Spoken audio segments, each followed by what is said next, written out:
आज इस राष्ट्रीय एकता परेड में 52 राज्य पुलिस एवं केंद्रीय पुलिस के ये ध्वज जो हमारे त्रिरंगे की ताकत है, जो पूज्य सरदार के अखंड भारत के विचार एवं आदरणीय प्रधानमंत्री जी के एक भारत श्रेष्ठ भारत के जज्बे को देशवासियों के सीने में जिंदा रखने हेतु संकल्पबद्ध है। 52 राज्य ध्वजों के हाथों में लहराते ये प्रत्येक ध्वज अपने आप में कई वीर गाथाओं को समेटे हुए देश की एकता के लिए कटिबद्ध होने का संदेश दे रहे हैं।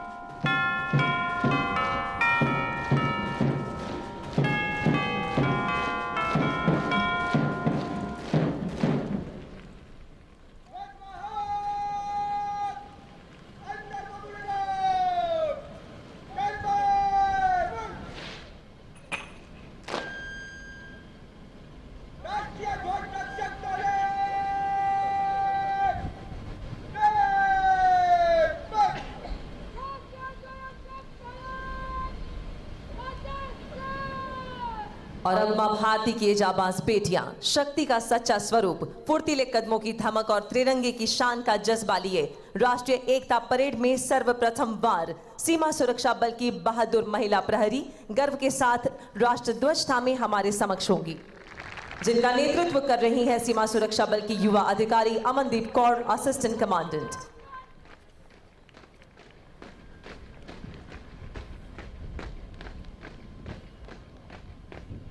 राष्ट्रध्वज के आगमन पर हम सभी अपने स्थान पर खड़े होंगे और वर्दीधारी सैल्यूट करेंगे।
संस्कृति, साहसिकता, अत्याधुनिकता एवं विकासशीलता से भारत आज विश्व के फलक पर अपनी नई बुलंद पहचान बना रहा है और इस नए भारत की सच्ची ताकत, हिम्मत और सच्ची पहचान है एकता। हमारी एकता और अखंडता को मजबूत करना हमारा कर्तव्य है। इसी उद्देश्य को चरितार्थ करने का बीड़ा उठाया है हमारे आदरणीय प्रधानमंत्री श्री नरेंद्र मोदी जी ने, और इसलिए एकता की प्रेरणा मूर्ति पूज्य सरदार की जन्म जयंती को राष्ट्रीय एकता दिवस के तौर पर मनाने का निर्धार किया गया। तो आज इस अवसर पर विनम्र निवेदन करते हैं आदरणीय प्रधानमंत्री महोदय से वे यहाँ उपस्थित सभी के साथ पूरे भारतवर्ष को एकता की शपथ दिलवाएं। हम सभी दाहिना हाथ आगे कर शपथ दोहराएंगे।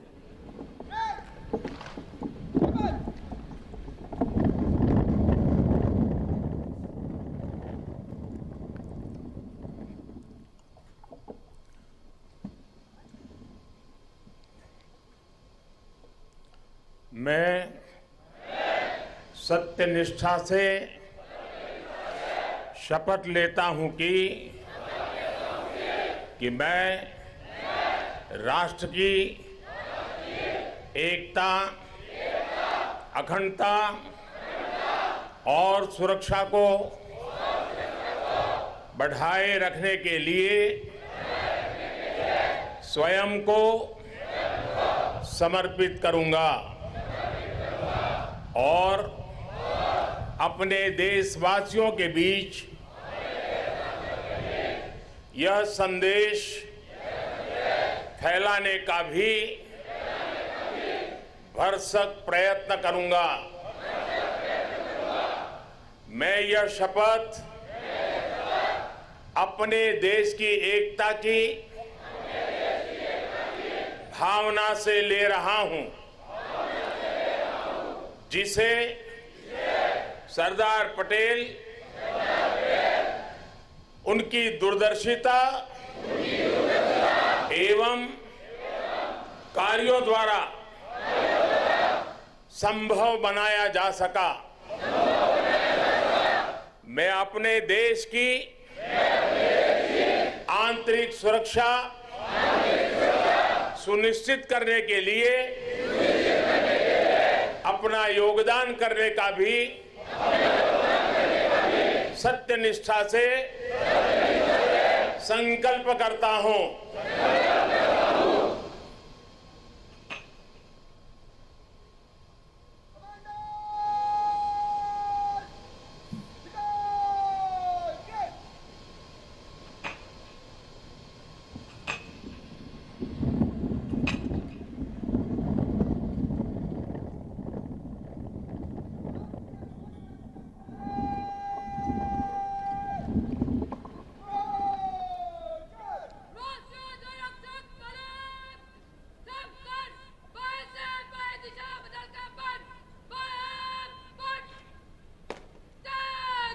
आइए खड़े हो जाएं।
इस समय भारतीय पुलिस बलों की गौरव गाथा हवाओं को सुनाते ये सभी भारतीय पुलिस बलों के ध्वज अब राष्ट्रीय एकता दिवस परेड के पहले दस्ते के रूप में अपना स्थान लेने जा रहे हैं।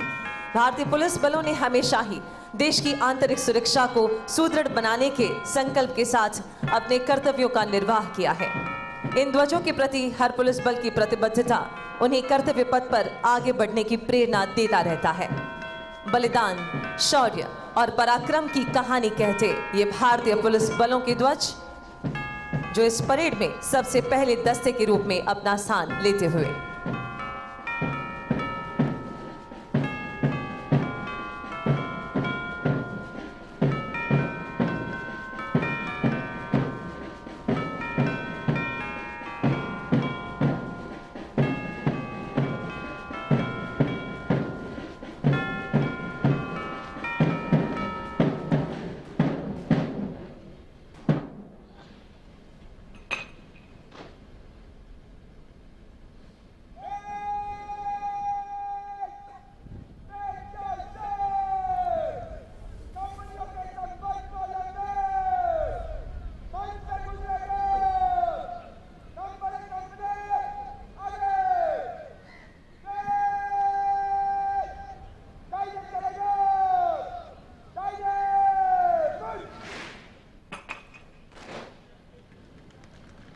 और अब आज की राष्ट्रीय एकता दिवस परेड का शुभारंभ होने जा रहा है।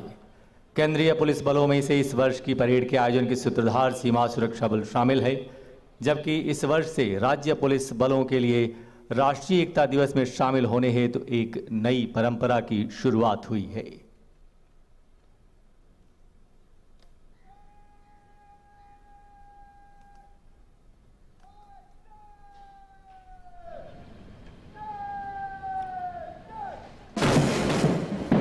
जोश भरे धुन पर कदम से कदम मिलाकर आगे बढ़ते भारतीय पुलिस बल के जवान।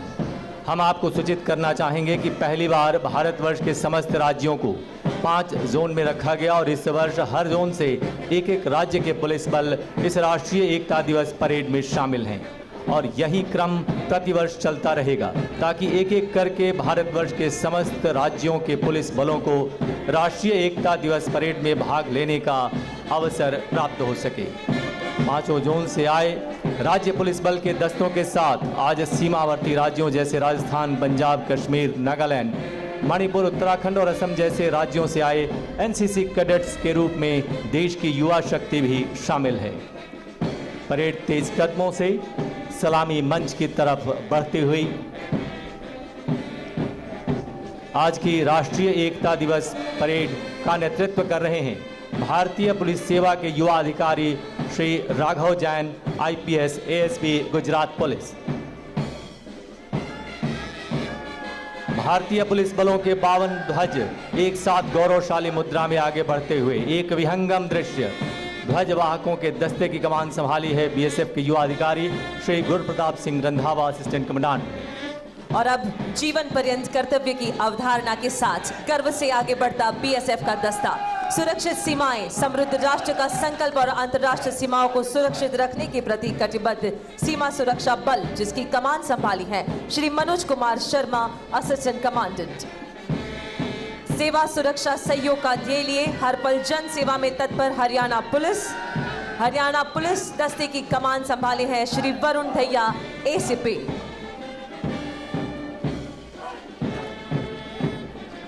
देशभक्ति, जन सेवा के संकल्प के साथ सदैव तत्पर मध्य प्रदेश पुलिस की स्थापना 1956 में हुई, जिसकी कप्तानी कर रहे हैं श्री रवि सोनेर, डीएसपी मध्य प्रदेश पुलिस। गत 10 वर्षों में 449 पदकों से अलंकृत मध्य प्रदेश पुलिस के जवानों की वीरता की मिसाल कायम की है। और अब उड़ीसा पुलिस, नक्सल समस्या और राज्य में शांति व्यवस्था कायम करने वाली उड़ीसा पुलिस।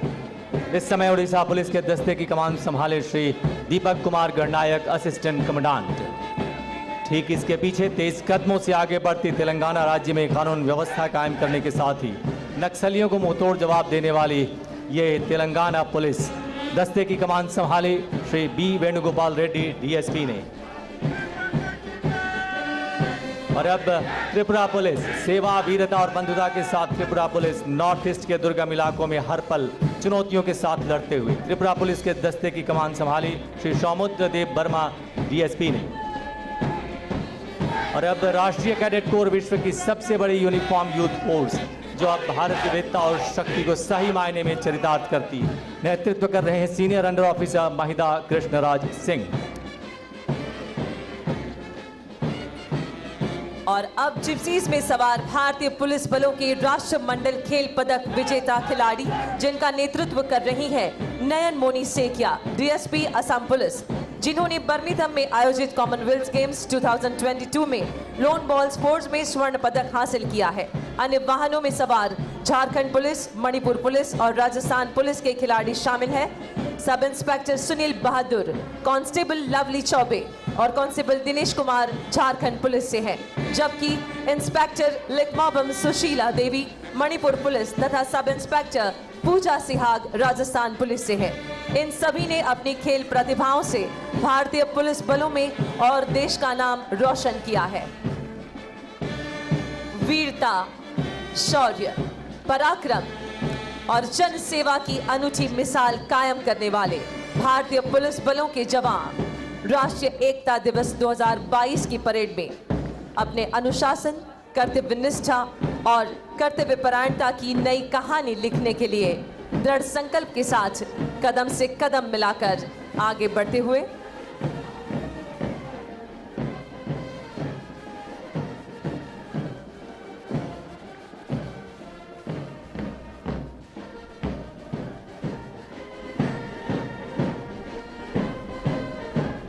इनका आत्मविश्वास और कर्म के प्रति समर्पण आज हम सभी के समक्ष सरदार वल्लभ भाई पटेल के अखंड भारत के सुदृढ़ स्तंभ हैं।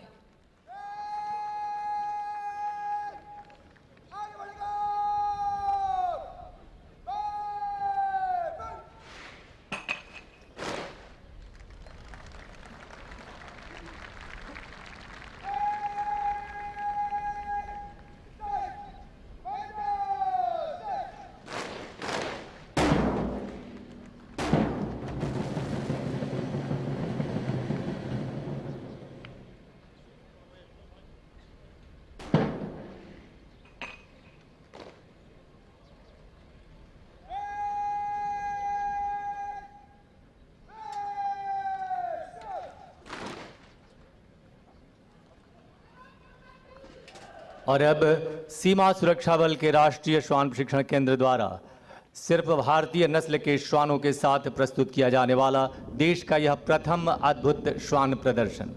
उल्लेखनीय है कि भारतीय नस्ल के श्वानों को देश की सुरक्षा के लिए तैयार करने की इच्छा माननीय प्रधानमंत्री जी ने 30 अगस्त 2020 के मन की बात के दौरान कही, जो सीमा सुरक्षा बल के राष्ट्रीय श्वान प्रशिक्षण केंद्र के लिए अद्भुत प्रेरणा बन गई।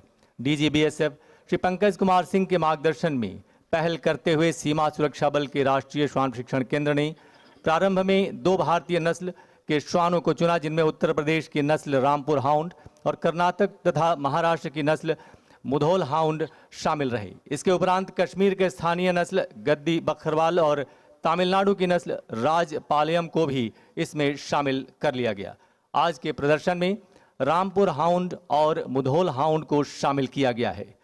जैसा कि आप सभी को विदित है कि हाउंड यानी शिकारी श्वान। इन शिकारी श्वानों के जीवन और स्वभाव का अध्ययन करने के उपरांत इनकी 3rd जनरेशन को बीएसएफ के श्वान प्रशिक्षण केंद्र ने प्रशिक्षित किया और देश की सुरक्षा के लिए इन शिकारी श्वानों को एक रक्षक श्वान के रूप में तैयार कर आज कामयाबी हासिल की है। भारतीय नस्ल के श्वानों के प्रदर्शन के माध्यम से इन श्वानों की चुस्ती, फुर्ती, चपलता और काम के प्रति एकाग्रता देखकर आप इनकी क्षमता और साहस को महसूस कर पाएंगे। स्थानीय भारतीय नस्ल के श्वानों को देश की सुरक्षा के लिए तैयार करके सीमा सुरक्षा बल ने एक ऐसी पहल की जो आत्मनिर्भर भारत के मिशन को और सशक्त करता है। और सबसे पहले इवेंट के लिए अपनी नजर ठीक सामने रखें। 16 फुट की ऊंची दीवार, भारतीय नस्ल मुधोल हाउंड का श्वान विजय।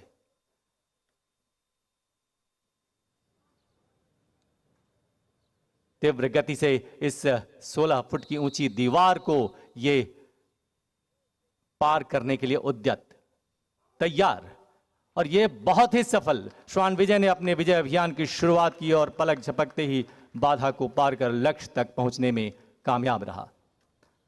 और अब इवेंट नंबर 2 के लिए अपनी नजर दाहिनी ओर ले जाएं। दुश्मन पर बेझिझक अचानक हमले के लिए तत्पर भारतीय नस्ल रामपुर हाउंड का श्वान सम्राट।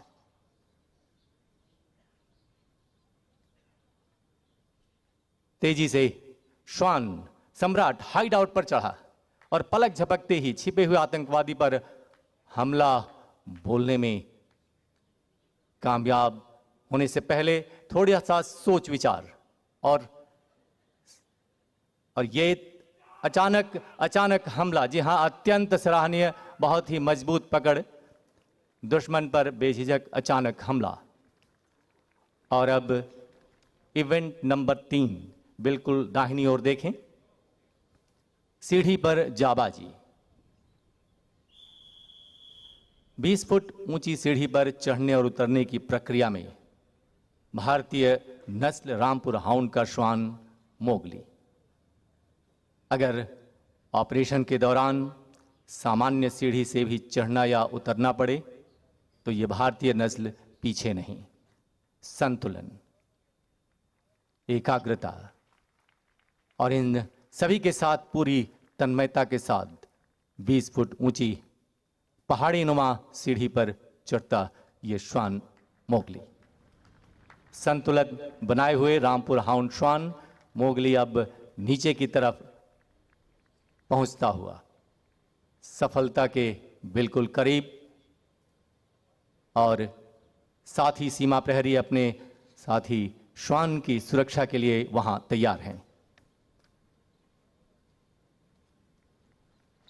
बहुत ही सुंदर। और अब इवेंट नंबर 4, आप अपनी नजर ठीक बीचों बीच इवेंट नंबर 4 पर रखें। विविध बाधा पार। फुर्ती, साहस और तीव्रता का दूसरा नाम भारतीय नस्ल मुधोल हाउंड का श्वान विजय तेजी के साथ देखते ही देखते अन्य बाधाओं के साथ साथ 14 फुट लंबी छलांग लगाकर अपने जोश, फुर्ती और सामर्थ्य को प्रदर्शित किया। बेहद खूबसूरत जंग। और अब ठीक अपनी दाईं ओर सबसे आगे देखें। बाईं ओर सबसे आगे इवेंट नंबर 5 रस्सी का पुल।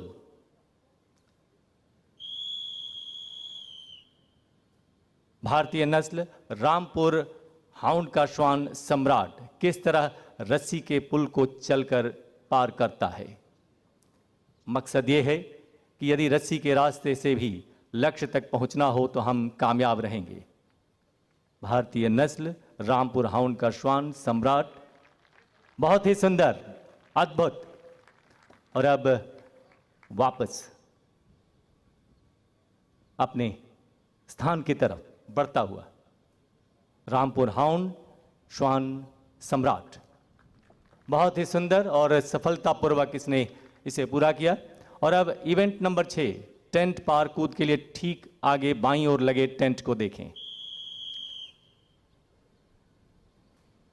भारतीय नस्ल मुधोल हाउंड के श्वान विजय द्वारा एक टैक्टिकल मूव का प्रदर्शन।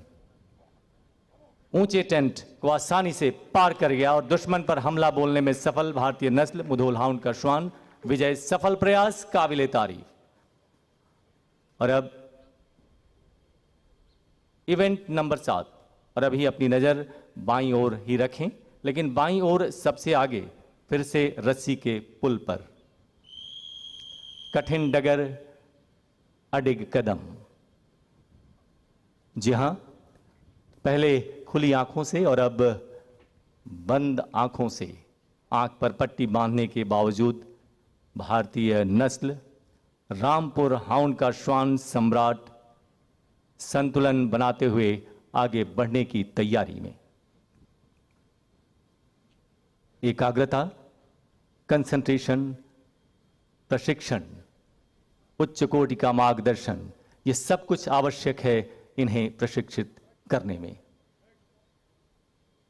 और अब किस तरह संतुलन बनाए हुए यह साबित करता है कि दिन हो या रात, अंधेरा, आगे बढ़ने में इन्हें कोई नहीं रोक सकता।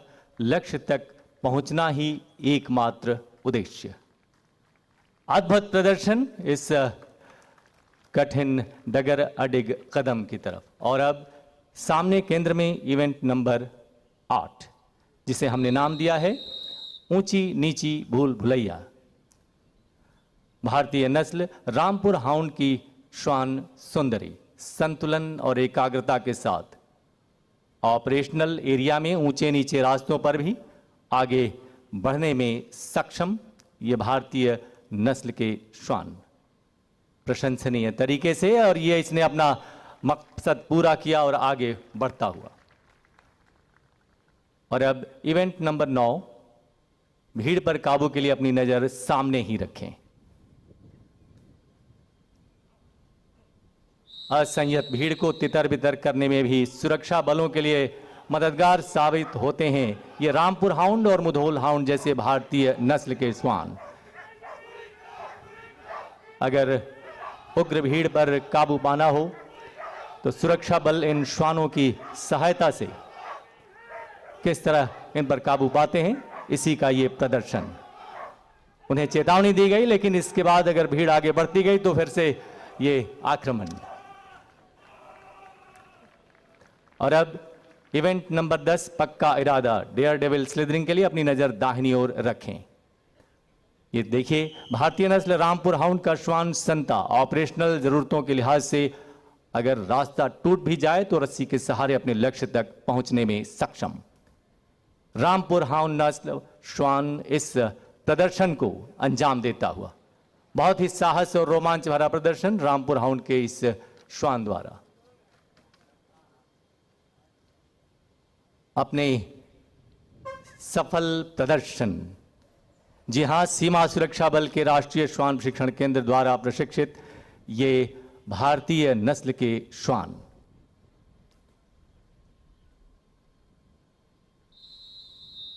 और अब एक अलग इवेंट के लिए अपनी नजर, बहुत ही सुंदर, और ये बीएसएफ की तरफ से, राष्ट्रीय श्वान प्रशिक्षण केंद्र की तरफ से जय हिंद कहा इन श्वान दस्तों ने।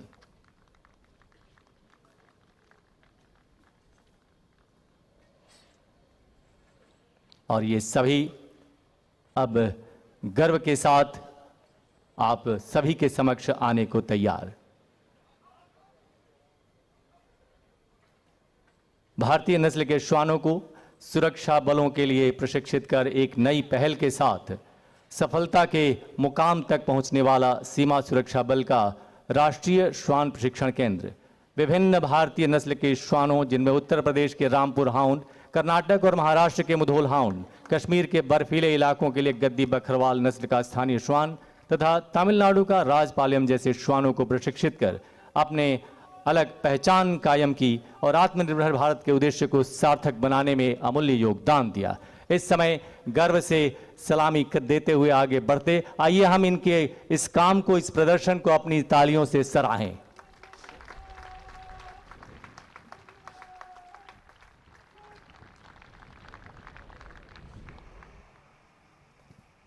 राष्ट्रीय श्वान प्रशिक्षण केंद्र के प्रशिक्षित श्वानों का प्रदर्शन इस तरह संपन्न होता हुआ, और अब अगला प्रदर्शन।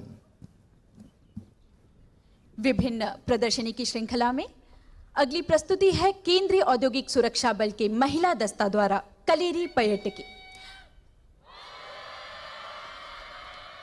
यह हमारे लिए गर्व का विषय है कि लगभग 8600 महिला कार्मिकों के साथ सीआईएसएफ में सभी पुलिस संगठनों का सर्वाधिक 6% सीआईएसएफ में है। अमर्त्यवीर पुत्र हो, दृढ़ प्रतिज्ञ सोच लो, प्रशस्त पुण्य पंथ है, बढ़े चलो बढ़े चलो। असंख्य कीर्ति रश्मियां विकीर्ण दिव्य दाहसी, सपूत मातृभूमि के रुको न शूर साहसी, रुको न शूर साहसी। यह वो परिंदे हैं जिनमें आसमानों की मंजिल तय करने का हुनर है, विध्वंसकारी मंसूबों को पटखनी देने का जज्बा है और देश में अमन चैन के प्रति है अतुल्य समर्पण। पहली प्रदर्शनी मायापेट की, इसे कलेरी प्रशिक्षण की रीढ़ की हड्डी माना जाता है।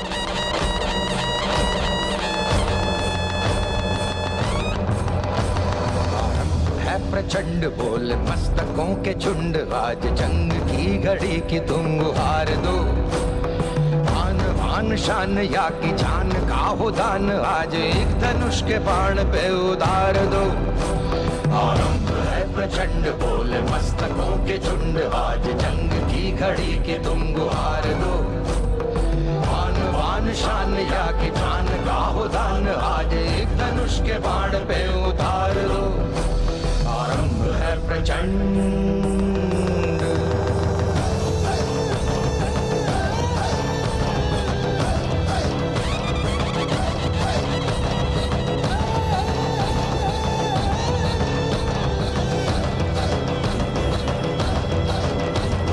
मन करे सो प्राण दे, जो मन करे सो प्राण ले, वही तो एक सर्वशक्तिमान है। कलरी प्रशिक्षण के दूसरे भाग को कोलथारी यानी लकड़ी के हथियारों का प्रशिक्षण कहा जाता है। चूरल के साथ लड़ाई का अभ्यास महत्वपूर्ण और वास्तविक जीवन में उद्देश्यपूर्ण है, इसीलिए यह प्रशिक्षण श्रृंखला का एक महत्वपूर्ण हिस्सा है। आइए अब आपके सामने प्रस्तुत है चूरल प्रहार।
लाठी का उपयोग करना एक महत्वपूर्ण कला है।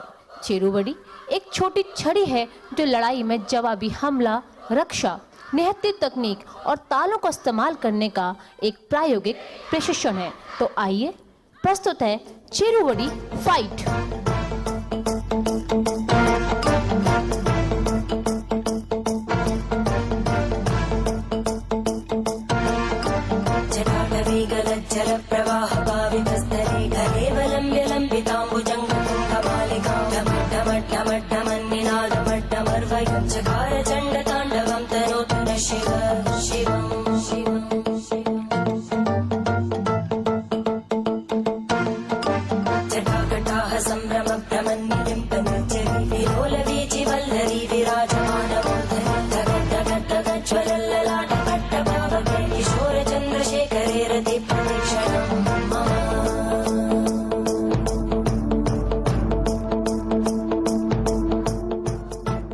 तलवार और ढाल की लड़ाई।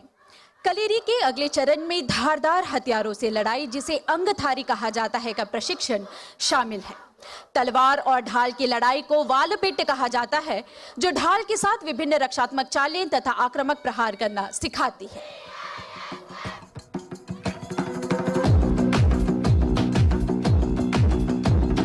सर जो उठेगा धड़ से कटेगा, कहाँ पे छिपेगा कहाँ पे बचेगा। उठा तो गिरेगा, गिरा तो चिरेगा, छिपा तो मिलेगा, मिला तो मारेगा।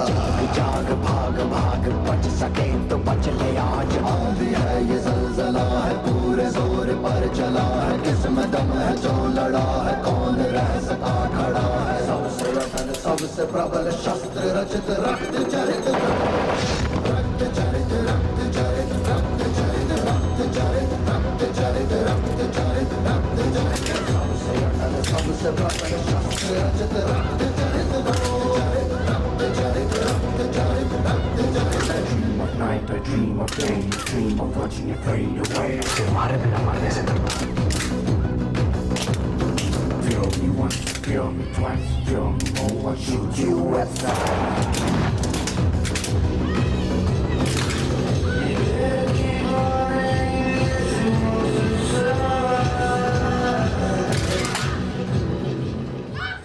भाला बनाम तलवार और ढाल। भाला लड़ाई या कुंथमपेट कलरीपयट में अंगधारी का अन्य महत्वपूर्ण रूप है। भाला बनाम तलवार और ढाल की लड़ाई को मारा पिड़ुचु कुंदम कहा जाता है। यह प्रशिक्षण भाले के नुकीले सिरे को घोंपने और स्फूर्ति से भाले के हैंडल को भी हथियार की तरह इस्तेमाल कर तलवारबाज से बचाव करना सिखाती है। वीरभद्र भद्र वीर, वीरभद्र वीर, वीरभद्र भद्र वीर, वीरभद्र वीर, वीरभद्र भद्र वीर, वीरभद्र वीर, वीरभद्र भद्र वीर।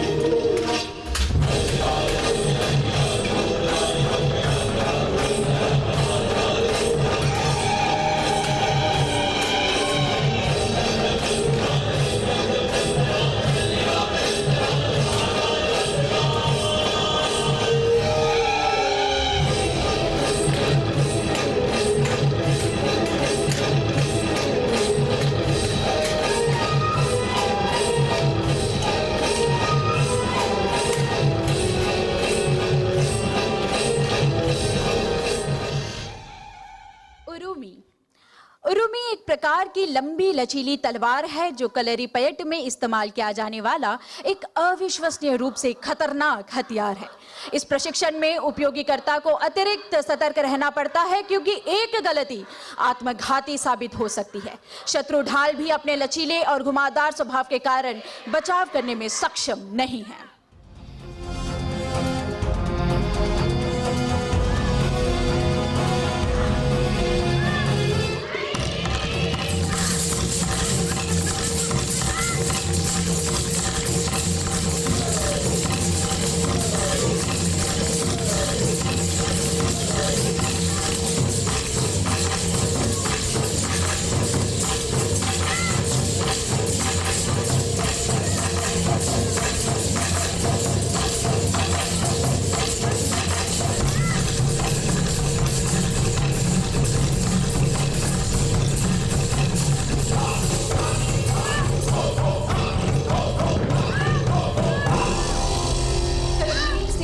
कन्याकुमारी तक भारत एक है।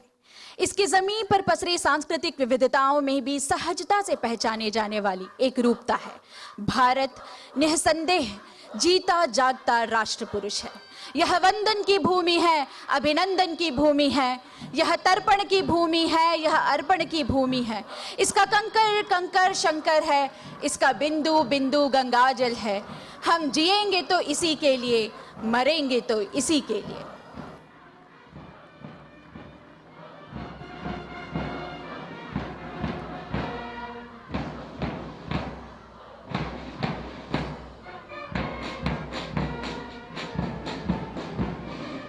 तुम सृजन हारा हो, तुम ममता का रूप निराला हो, तुम दिव्य स्वरूपा, तुम संवेदना हो, तुम विश्व शोक सुधा, तुम पुरवाई, तुम ज्वाला हो।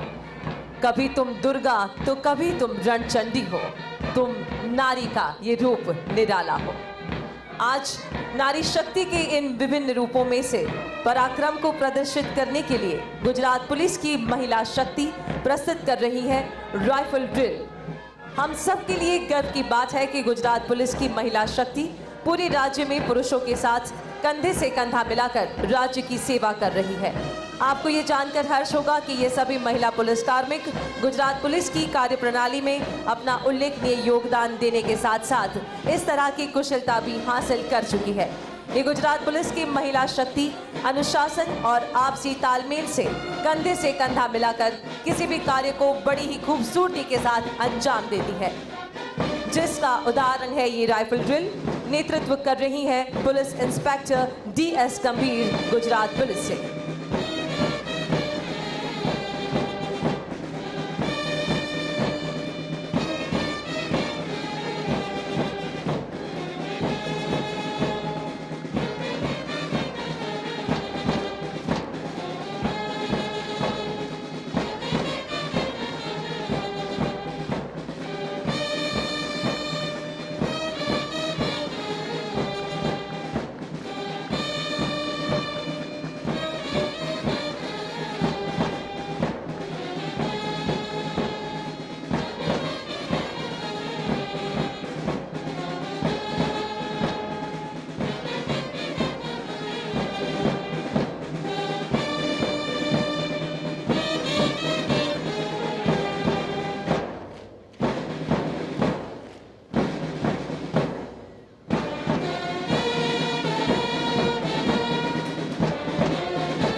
ये पावन भारत की भूमि जहां सर्जनहारा इन नारियों को शक्ति के रूप में पूजा जाता है।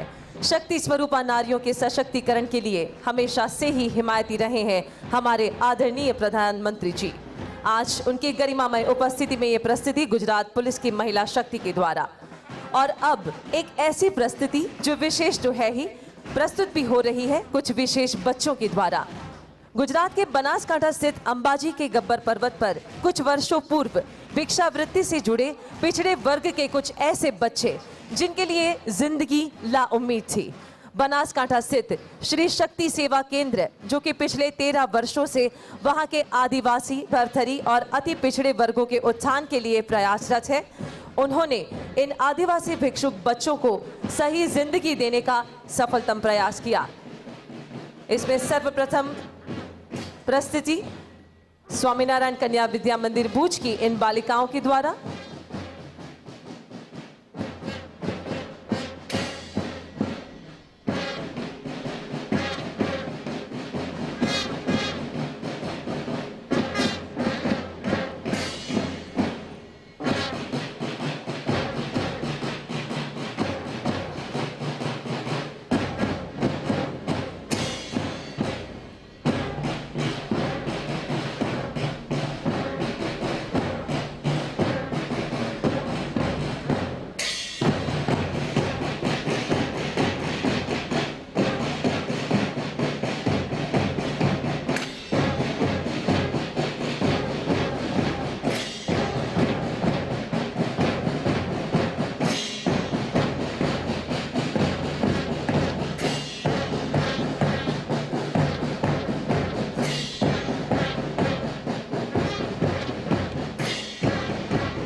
स्वामीनारायण कन्या विद्या मंदिर भूज की बालिकाएं जिन्होंने जोनल लेवल और स्टेट लेवल पर प्रथम क्रम उत्तीर्ण कर अपने बलबूते पर यहां तक पहुंची हैं। और अब बनासकांठा स्थित अंबाजी के ये बच्चे जो कि भिक्षा नहीं शिक्षा देकर उन्हें आगे बढ़ाया गया है। गुजरात सरकार ने भी दिखाई है जहां दिल्ली और इन बच्चों को यहां पर ये मौका मिला है जो भी स्टेट लेवल पर प्रथम आए हैं। बड़ी ही आत्मशक्ति और गर्व के साथ अपनी छटा से प्रस्तुत करने जा रहे हैं पाइप बैंड, जिसमें केवल 8 से 14 वर्ष के ये बच्चे हैं।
आत्मविश्वास से सभर ये शानदार प्रस्तुति इन बच्चों के द्वारा।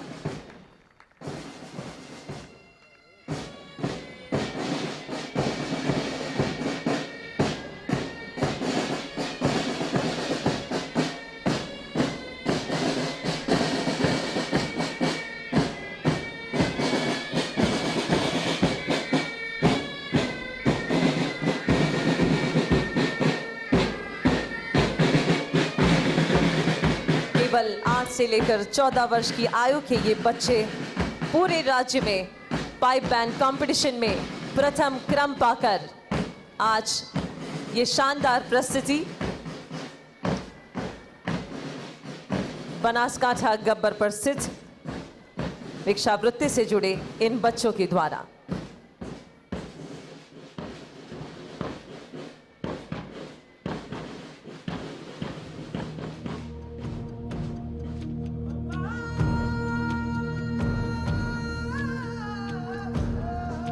सुप्रभात, गुड मॉर्निंग, केम छो। सूर्य किरण एरोबैटिक टीम आपका स्वागत करती है इस राष्ट्रीय एकता दिवस समारोह में। हमारे लिए यह अत्यंत गर्व की बात है कि हम हमारे माननीय प्रधानमंत्री श्री नरेंद्र मोदी जी के समक्ष ये डिस्प्ले प्रस्तुत कर रहे हैं। मैं फ्लाइट लेफ्टिनेंट रिद्धिमा आपको बताना चाहूंगी कि हर वर्ष 31 अक्टूबर को राष्ट्रीय एकता दिवस पूरे देश में जोश और उत्साह के साथ देश भर में मनाया जाता है। भारत, जो कि विश्व में अनेकता में एकता का प्रतीक है, इस विचारधारा को सशक्त करते हुए आगे बढ़ रही है 9 वायुयानों की टोली, जो कि एशिया की एक लौती 9 एयरक्राफ्ट एरोबैटिक टीम है। भारतीय वायुसेना की सूर्य किरण एरोबैटिक टीम, देवम सज्जनों, इंडियन एयरफोर्स के नाम से विख्यात Surya Kiran aerobatic team group captain GS Dhillon के नेतृत्व में।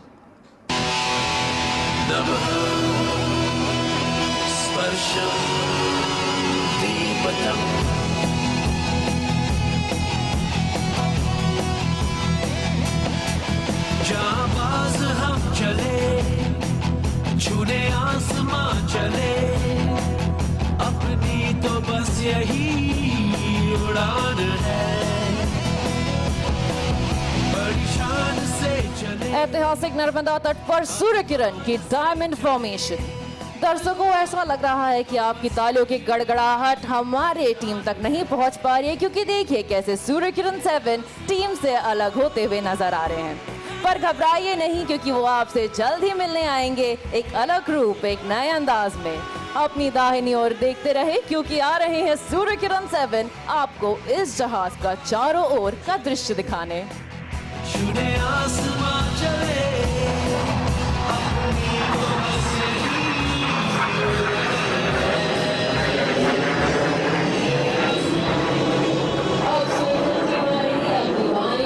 बैरल रोल के लिए इस मैन्यूवर में आप टीम को एक बैरल की आकृति या बेलन आकार को अनुरेखित करते हुए देख पाएंगे। दर्शकों, आपको ये जान के हैरानी होगी कि इस समय ये सभी जहाज एक दूसरे से मात्र 5 मीटर की दूरी पर उड़ान भर रहे हैं।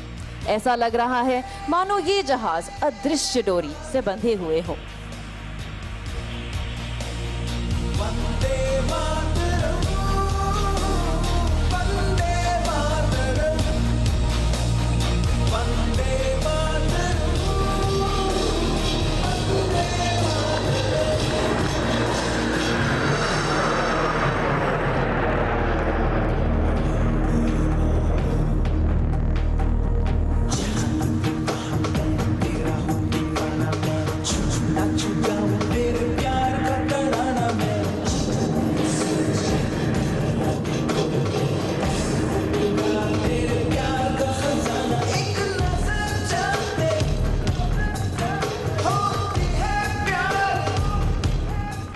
आज जो जहाज आप आसमान में देख पा रहे हैं उसे हॉक मार्क 132 के नाम से जाना जाता है, जो कि भारत में ही हिंदुस्तान एरोनॉटिक्स लिमिटेड द्वारा निर्मित लड़ाकू विमान है।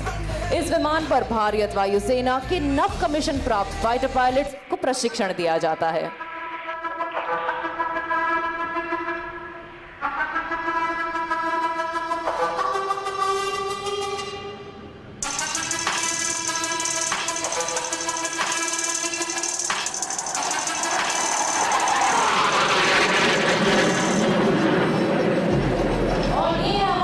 किरण 7 भारतीय वायुसेना के आदर्श वाक्य नभः स्पृशम दीप्तम को चरितार्थ करते हुए आज हमारे साथ जमीन पर उपस्थित है विंग कमांडर बोरदोलोई हमारे कैमरा क्रू के साथ। आज इनकी जिम्मेदारी है ये सुनिश्चित करना कि आज का डिस्प्ले व टीम पूर्ण रूप से सुरक्षित हो तथा टीम लीडर तक रेडियो द्वारा जरूरी संदेश पहुंचाना। इसी के साथ ठीक सामने देखिए, अपनी ओर बढ़ते हुए आप देख सकते हैं टीम को बॉम्ब बर्स्ट लूप के लिए। और आइए सुनते हैं लीडर की आवाज उनकी कॉकपिट से।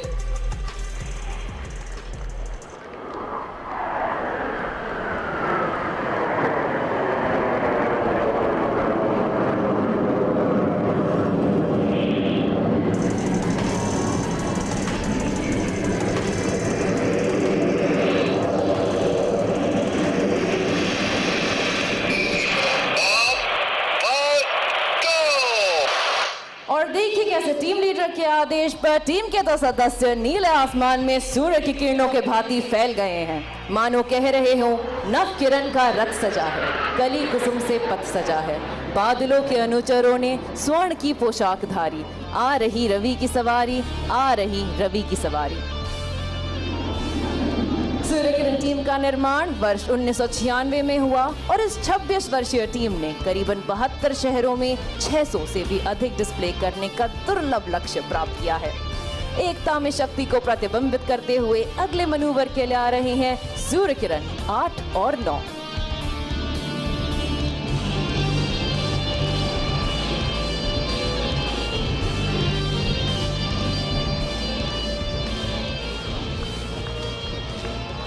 ये है सूर्य किरण हाथ स्टैच्यू ऑफ यूनिटी पे।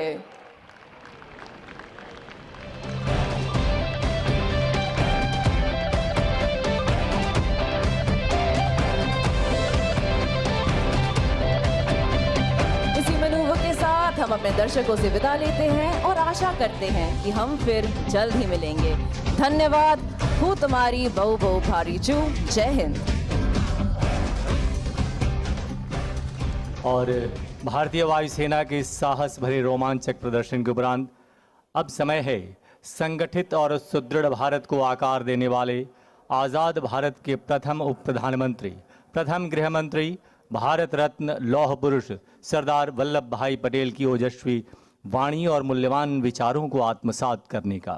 ये युग पुरुष आज हमारे बीच ना होते हुए भी अपने विचारों से विद्यमान हैं, जिन्होंने अखंड राष्ट्र के रूप में हमें आज ये परिवेश प्रदान किया है। आइए उसी महामानव के इस रिकॉर्डेड संबोधन से अपने आप को धन्य करते हैं। आज ईश्वर की कृपा से हम मुल्क में एक प्रकार की शांति स्थापित कर सके और दूसरा, जैसा एक कौमी मामला था वैसा एक पेचीदा मामला देशी रियासतों का था। जब सार्वभौम सत्ता हिंदुस्तान में से अपना बिस्तरा लपेट के चली और जब उसने ऐलान किया कि इधर पैरामाउंट से खत्म होती है, उस समय पर मुल्क में क्या होगा और मुल्क एक रहेगा या तो उसका टुकड़ा टुकड़ा हो जाएगा, उस बारे में बहुत लोगों का अलग अलग ख्याल था और बहुत लोग चिंता में गिरे थे। लेकिन जो राजा महाराजाओं थे उसमें से बहुतों ने काफी स्वदेशाभिमान बताया और भारत की सरकार को साथ दिया। उसके लिए मैं आज इन लोगों को धन्यवाद देना चाहता हूं और मैं कहना चाहता हूं कि उनकी मदद से आज मुल्क में जो एकता हुई है वो सैकड़ों साल पहले कभी नहीं थी। इतनी एकता हमने बनाई है और जो काम हमें करना है वो काम हम करें तो सारी दुनिया में हिंदुस्तान जो अपना योग्य स्थान है वो ले सकता है और मुझे विश्वास है कि इस रास्ते पर जो रास्ता गांधी जी ने हमको बताया है उसी पर हम चलेंगे तो हमारी जगह सारी दुनिया में बहुत ऊंची होगी। इन वादियों में गूंज रही एकता की प्रेरणा मूर्ति भारत रत्न पूज्य सरदार की आवाज, उनके विचार और उनकी विराट प्रतिमा हमें भारत की एकता के लिए समर्पित होने का जैसे आह्वान दे रही है। और इसी जज्बे को आगे बढ़ाते हुए जन जन के प्रिय, संपूर्ण राष्ट्र की प्रगति के पथ प्रदर्शक, देश के यशस्वी प्रधानमंत्री आदरणीय श्रीयुत नरेंद्र मोदी जी राष्ट्रीय एकता दिवस के इस यादगार अवसर पर राष्ट्र को संबोधित करेंगे। माननीय प्रधानमंत्री जी से सहृदय निवेदन है वे अपने संबोधन से हम सभी को अनुग्रहित करें।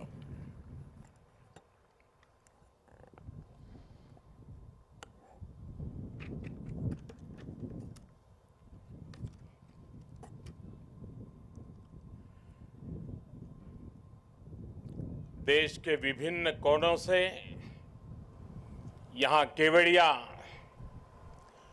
इस एकता नगर में आए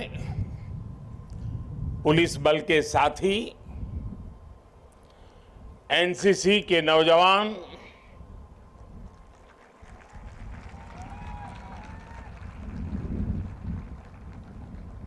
कला से जुड़े हुए सारे आर्टिस्ट, देश के विभिन्न हिस्सों में एकता दौड़ रन फॉर यूनिटी में शामिल हो रहे नागरिक भाई बहन, देश के सभी स्कूलों के छात्र छात्राएं,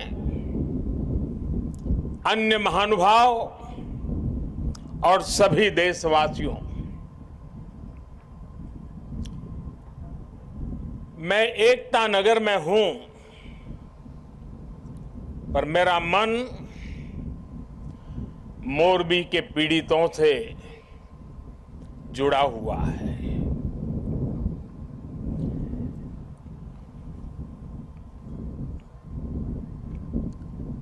शायद ही जीवन में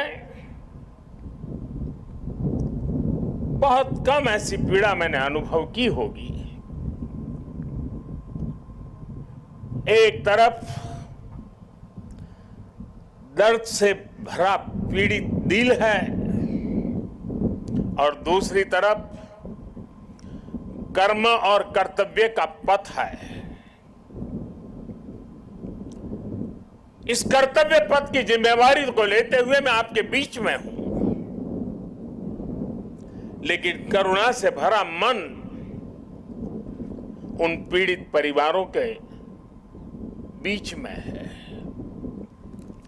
हादसे में जिन लोगों को अपना जीवन गंवाना पड़ा है, मैं उनके परिवारों के प्रति अपनी संवेदना व्यक्त करता हूं। दुख की इस घड़ी में सरकार हर तरह से पीड़ित परिवारों के साथ है। गुजरात सरकार पूरी शक्ति से कल शाम से ही राहत और बचाव कार्यों में जुटी हुई है। केंद्र सरकार की तरफ से भी राज्य सरकार को पूरी मदद दी जा रही है। बचाव कार्य में एनडीआरएफ की टीमों को लगाया गया है।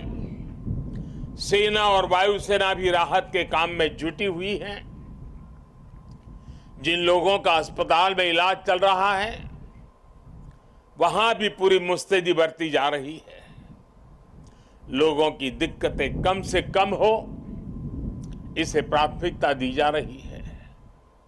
हादसे की खबर मिलने के बाद ही गुजरात के मुख्यमंत्री श्रीमान भूपेंद्र भाई रात को ही मोरबी पहुंच गए थे।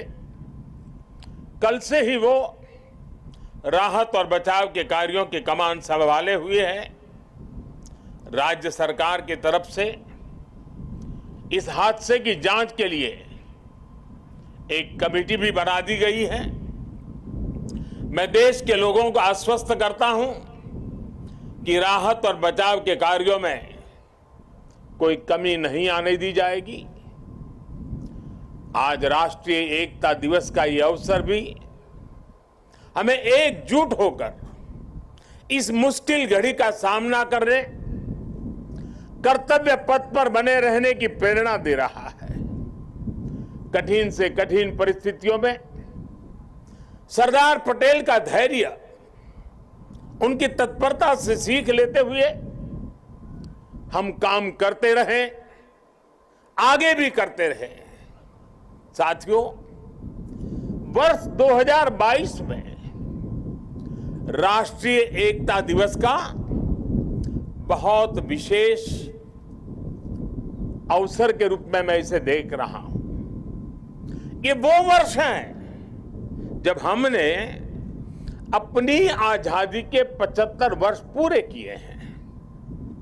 हम नए संकल्पों के साथ आगे बढ़ रहे हैं। आज एकता नगर में ये जो परेड हुई है, हमें इस बात का एहसास भी दिला रही है कि जब सब एक साथ चलते हैं, एक साथ आगे बढ़ते हैं, तो असंभव को भी संभव बनाया जा सकता है। आज यहां देश भर से आए हुए कुछ कलाकार सांस्कृतिक कार्यक्रम भी करने वाले थे, भारत के विविध नृत्यों को भी प्रदर्शित करने वाले थे, लेकिन कल की घटना इतनी दुखद थी कि आज के इस कार्यक्रम में से उस कार्यक्रम को हटा दिया गया। मैं उन सभी कलाकारों से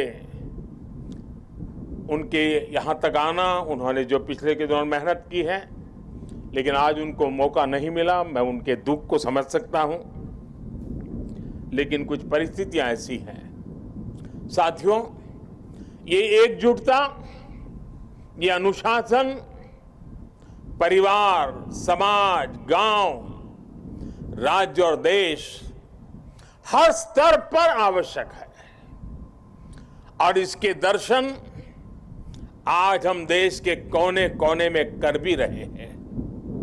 आज देश भर में 75,000 एकता दौड़, रन फॉर यूनिटी हो रही है। लाखों लोग जुड़ रहे हैं। देश का जन जन लौह पुरुष सरदार वल्लभ भाई पटेल की संकल्प शक्ति से प्रेरणा ले रहा है। आज देश का जन जन अमृत काल के पंच प्राणों को जागृत करने के लिए, राष्ट्र की एकता और अखंडता के लिए संकल्प ले रहा है।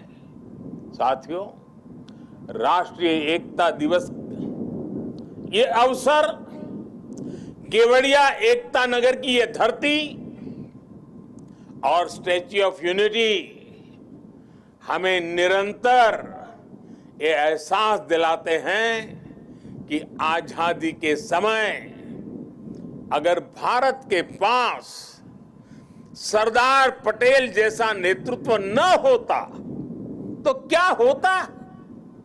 क्या होता अगर 550 से ज्यादा रियासतें एकजुट नहीं हुई होती? क्या होता अगर हमारे ज्यादातर राजे रजवाड़े त्याग की पराकाष्ठा न दिखाते, मां भारती में आस्था न दिखाते? आज हम जैसा भारत देख रहे हैं, हम उसकी कल्पना भी नहीं कर सकते थे। एक कठिन कार्य, ये असंभव कार्य सिर्फ और सिर्फ सरदार पटेल ने ही सिद्ध किया। साथियों, सरदार साहब की जन्म जयंती और राष्ट्रीय एकता दिवस ये हमारे लिए केवल तारीख भर नहीं है, ये भारत के सांस्कृतिक सामर्थ्य का एक महापर्व भी है। भारत के लिए एकता कभी भी विवशता नहीं रही है। भारत के लिए एकता सदा सर्वदा विशेषता रही है। एकता हमारी विशिष्टता रही है। एकता की भावना भारत के मानस में, हमारे अंतर्मन में कितनी रची बसी है, हमें अपनी इस खूबी का अक्सर एहसास नहीं होता है। कभी कभी ओझल हो जाती है, लेकिन आप देखिए, जब भी देश पर कोई प्राकृतिक आपदा आती है तो पूरा देश एक साथ खड़ा हो जाता है। आपदा उत्तर में हो या दक्षिण में, पूरब में हो या पश्चिमी हिस्से में, ये मायने नहीं रखती है।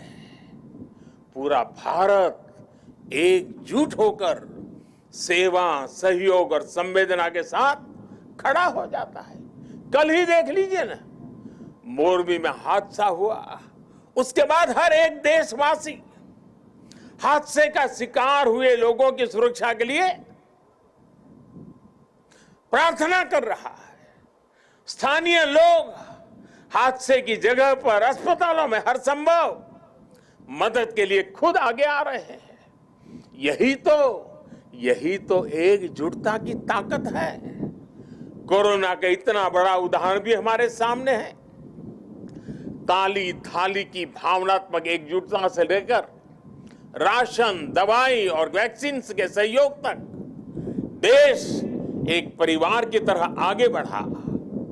सीमा पर या सीमा के पार जब भारत की सेना शौर्य दिखाती है तो पूरे देश में एक जैसे जज्बात होते हैं, एक जैसा जज्बा होता है। जब ओलंपिक्स में भारत के युवा तिरंगे की शान बढ़ाते हैं तो पूरे देश में एक जैसा जश्न मनता है।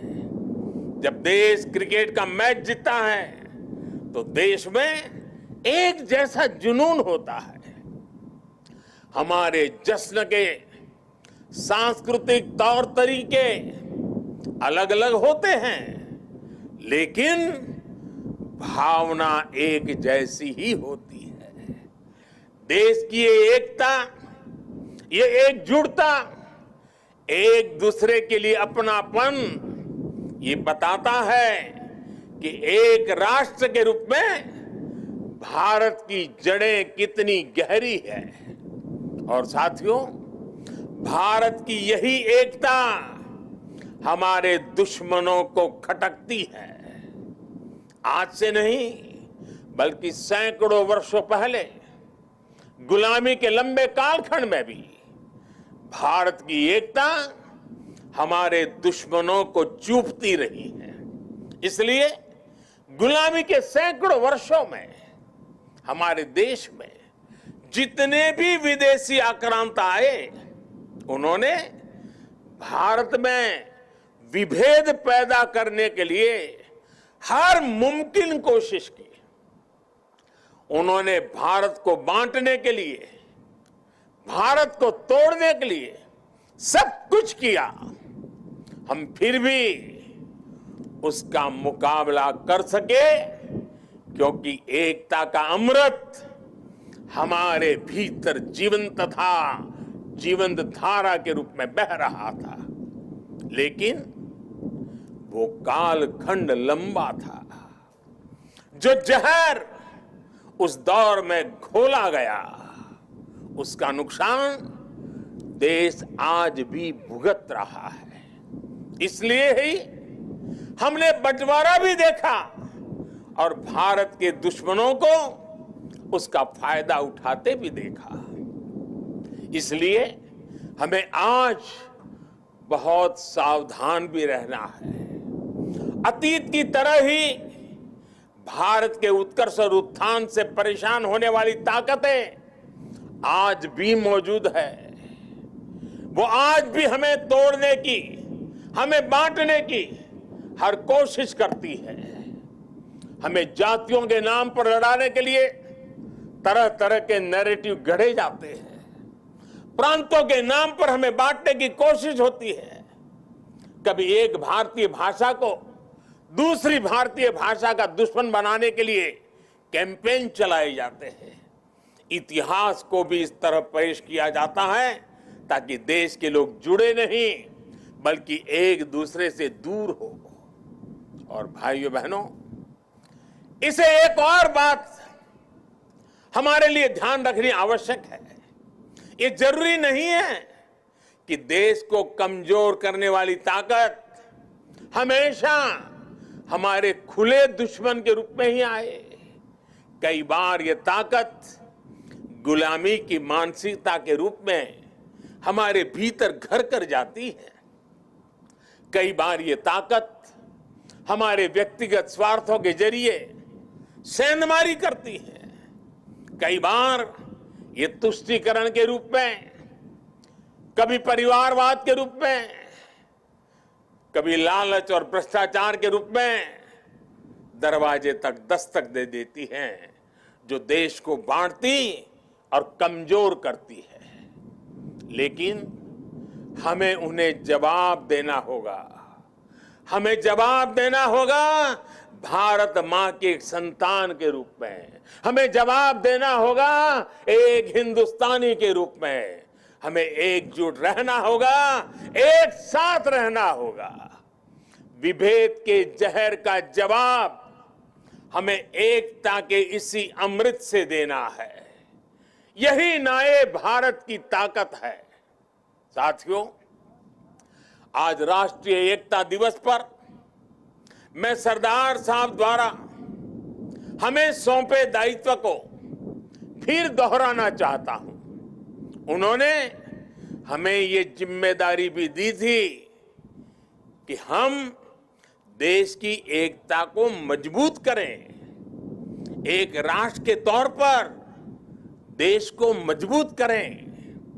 ये एकता तब मजबूत होगी जब हर नागरिक एक जैसे कर्तव्य बोध से ये जिम्मेदारी संभालेगा। आज देश इसी कर्तव्य बोध से सबका साथ, सबका विकास, सबका विश्वास और सबका प्रयास इस मंत्र को लेकर विकास के मार्ग पर आगे बढ़ रहा है। आज देश में हर कोने में, हर गांव में, हर वर्ग के लिए और हर व्यक्ति के लिए बिना भेदभाव के एक जैसी नीतियां पहुंच रही है। आज अगर गुजरात के सूरत में सामान्य मानवी को मुफ्त वैक्सीन लग रही है, तो अरुणाचल के सियांग में भी उतनी ही आसानी से मुफ्त वैक्सीन उपलब्ध है। आज अगर एम्स गोरखपुर में है, तो बिलासपुर, दरभंगा और गुवाहाटी और राजकोट समेत देश के दूसरे शहरों में भी है। आज एक और तमिलनाडु में डिफेंस कॉरिडोर बन रहा है, तो उत्तर प्रदेश में भी डिफेंस कॉरिडोर का काम तेजी से आगे बढ़ रहा है। आज नॉर्थ ईस्ट की किसी रसोई में खाना बन रहा हो या तमिलनाडु की किसी सम्मियल अरई में खाना बन रहा हो, भाषा भले अलग हो, भोजन भले अलग हो, लेकिन माताओं बहनों को धुएं से मुक्ति दिलाने वाला उज्ज्वला सिलेंडर हर जगह है। हमारी जो भी नीतियां हैं, सबकी नियत एक ही है, आखिरी पायदान पर खड़े व्यक्ति तक पहुंचना, उसे विकास की मुख्य धारा से जोड़ना। साथियों, हमारे देश के करोड़ों लोगों ने दशकों तक अपनी मौलिक जरूरतों के लिए भी लंबा इंतजार किया है। बुनियादी सुविधाओं के बीच की खाई जितनी कम होगी, उतनी ही एकता भी मजबूत होगी। इसलिए आज देश में सैचुरेशन के सिद्धांत पर काम हो रहा है। लक्ष्य ये कि हर योजना का लाभ हर लाभार्थी तक पहुंचे। इसलिए आज housing for all, digital connectivity for all, clean cooking for all, electricity for all, ऐसे अनेक अभियान चलाए जा रहे हैं। आज 100% नागरिकों तक पहुंचने का ये मिशन केवल एक जैसी सुविधाओं का ही मिशन नहीं है। ये मिशन एकजुट लक्ष्य, एकजुट विकास और एकजुट प्रयास का भी मिशन है। आज जीवन की मौलिक जरूरतों के लिए 100% कवरेज देश और संविधान में सामान्य मानवी के विश्वास का माध्यम बन रहा है। ये सामान्य मानवी के आत्मविश्वास का माध्यम बन रहा है। यही सरदार पटेल के भारत का विजन है, जिसमें हर भारतवासी के लिए समान अवसर होंगे, समानता की भावना होगी। आज देश उस विजन को साकार होते देख रहा है। साथियों, बीते 8 वर्षों में देश ने हर उस समाज को प्राथमिकता दी है जिसे दशकों तक उपेक्षा का शिकार होना पड़ा था। इसलिए देश ने आदिवासी के गौरव को याद करने के लिए जनजातीय गौरव दिवस मनाने की परंपरा शुरू की। देश के कई राज्यों में आदिवासी स्वातंत्र संग्राम में उनकी भूमिका, उसको लेकर के म्यूजियम भी बनाए जा रहे हैं। कल मैं यहां मानगढ़ जाने वाला हूं, उसके बाद मैं जाबूगोड़ा भी जाऊंगा। मेरा देशवासियों से आग्रह है कि मानगढ़ धाम और जाबूगोड़ा के इतिहास को भी जरूर जाने। विदेशी आक्रांतों द्वारा किए गए कितने ही नरसंहारों का सामना करते हुए हमें आजादी मिली है। आज की युवा पीढ़ी को ये भी सब जानना बहुत आवश्यक है, तभी हम आजादी की कीमत भी समझ पाएंगे, एकजुटता की कीमत भी जान पाएंगे। साथियों, हमारे यहां कहा भी गया है, ऐक्यम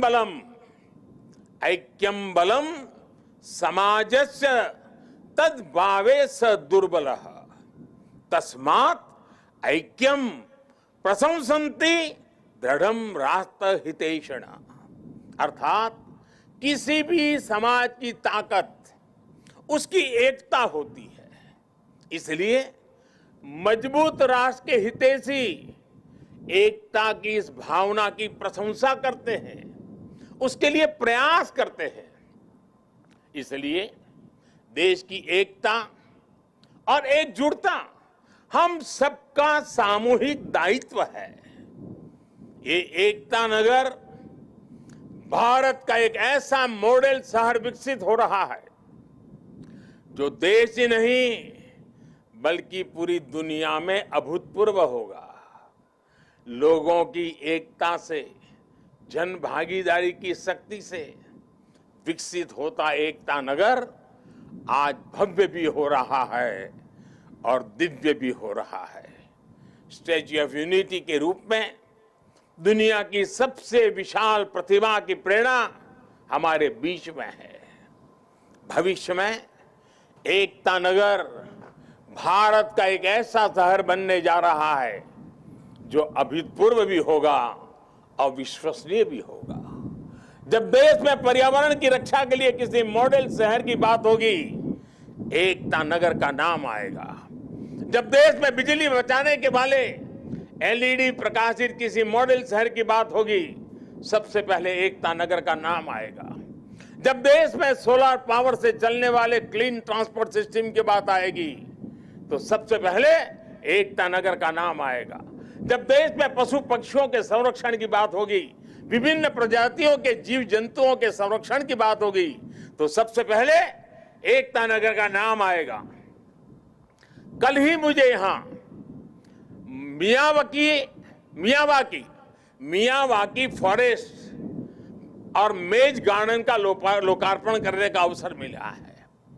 यहां का एकता मॉल, एकता नर्सरी, विविधता में एकता को प्रदर्शित करने वाला विश्व वन, एकता फेरी, एकता रेलवे स्टेशन, ये सारे उपक्रम राष्ट्रीय एकता को मजबूत करने की प्रेरणा है। अब तो एकता नगर में एक और नया सितारा भी जुड़ने जा रहा है। आज मैं इस बारे में भी आपको बताना चाहता हूं।